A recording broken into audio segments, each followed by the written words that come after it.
அனைவருக்கும் இனிய காலை வணக்கம். நம்ம தமிழ் இலக்கியம் சங்க காலம் தொட்டு எழுந்திருக்கிறது. கல் தோன்றி மண் தோன்றா காலத்தே முன் தோன்றிய மூத்த கொடி தமிழ் கொடின்னு சொல்லுவாங்க.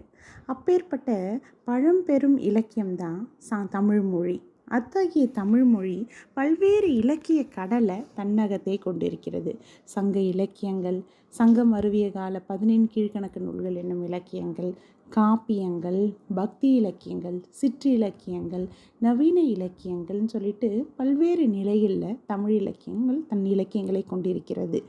அந்த வகையில் இன்று நாம் பார்க்க போவது சிற்றிலக்கியங்கள். சிற்றிலக்கியம் சொன்னோம்னா பக்தி இலக்கிய காலகட்டத்துக்கு அடுத்த நிலையில் அரசர்கள் இல்லை தலைவர்கள், இறைவன், வேந்தர்கள் இவர்களை புகழ்ந்து மானிடர்களாக நினைத்து ஒவ்வொரு நிலையில் அவர்களை உலா வரும் பொழுது அவங்கள ரசிப்பதாக, தூது அனுப்புவதாக, குழந்தையாக நினைத்து பாடுவதாக என்ற பல்வேறு நிலைகளில் பாடப்பட்ட இலக்கியம்தான் சிற்றிலக்கியங்கள். சிறுமை கூட்டல் இலக்கியம் சிற்றிலக்கியம்னு சொல்லுவாங்க. இது 96 வகையான சிற்றிலக்கியங்களை தன்னகத்தை கொண்டிருக்கிறது. உலா, தூது, பிள்ளைத்தமிழ், பரணி, கலம்பகம், குறவஞ்சி, பள்ளு என்று பல்வேறு நிலைகளில் இதனுடைய இலக்கிய வகைமைகளை அடுக்கிக்கிட்டே போகலாம். இதில் இன்று நாம் பார்க்க போகக்கூடிய இலக்கியம் என்னன்னு பார்த்தோம்னா பிள்ளைத்தமிழ். எத்தனையோ வகையான சிற்றிலக்கியங்கள் இருந்தாலும் இந்த பிள்ளைத்தமிழ் என்பது தனி ஒரு வகையான வடிவம் சொல்லலாம்.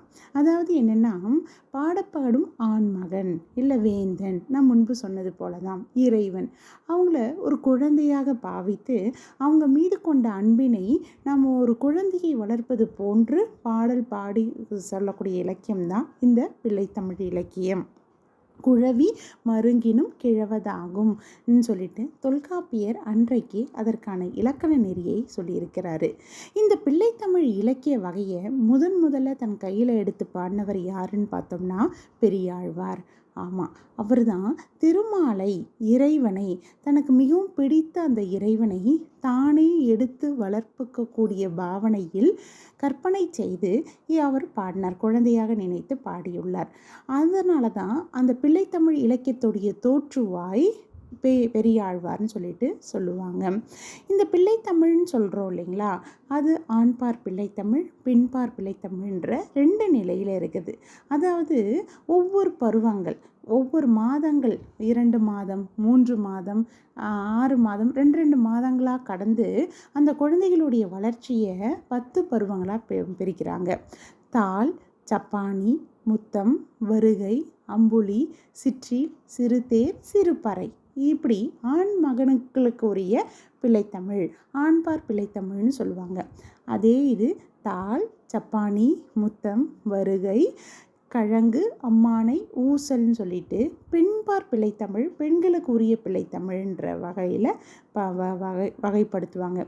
இப்படி ஒவ்வொரு காலகட்ட நிலையிலும் அந்த குழந்தைகளுடைய வளர்ச்சியை வியந்து பாராட்டக்கூடியது தான் இந்த பிள்ளைத்தமிழ் இலக்கியம்.